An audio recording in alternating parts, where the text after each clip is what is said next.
BAM Studios.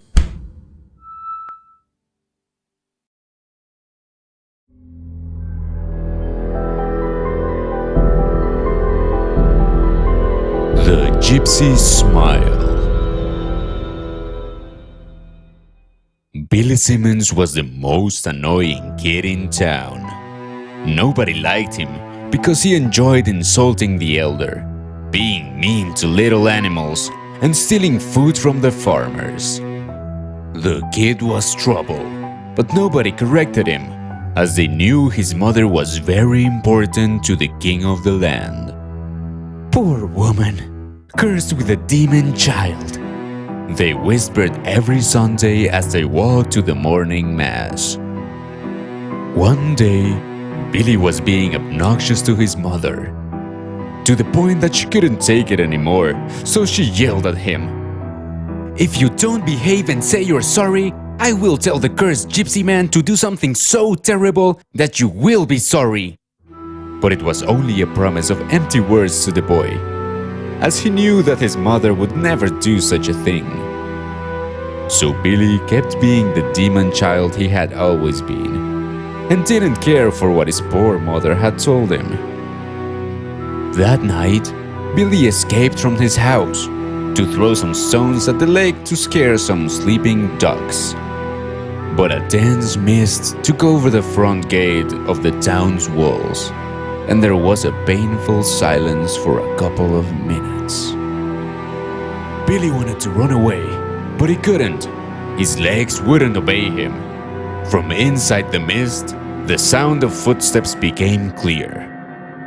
Slow, dragging, dry footsteps.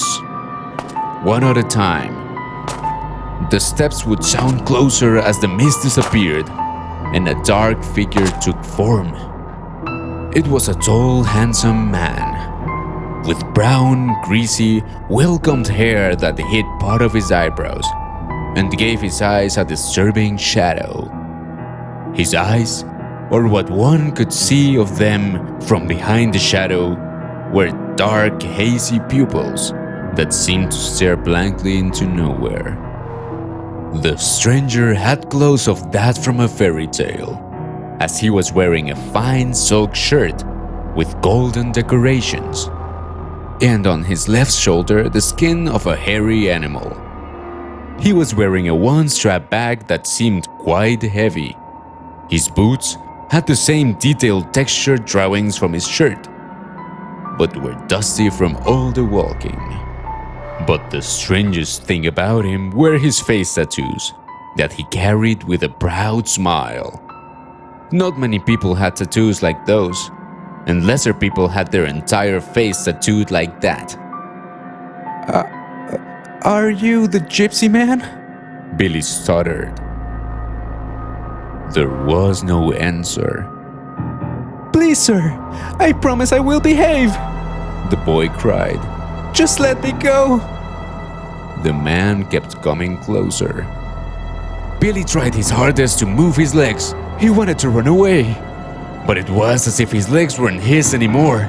They felt like heavy stone bricks. I'm sorry. I really am. Mom, I promise I will be a good boy," the boy lamented. The gypsy smiled, but his smile wasn't like any other.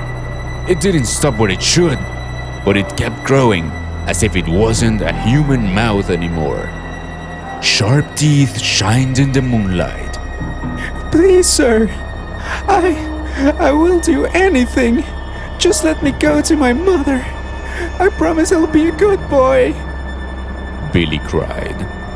The man, who was already a couple of steps from the crying kid, bowed and reached from his bag. The disturbing smile shined in the dark as he took something from the old bag. Billy started crying harder, but suddenly became silent. The kid couldn't believe his eyes. As she smiled, the gypsy held a familiar object in front of the boy's face. It was the head of his mother.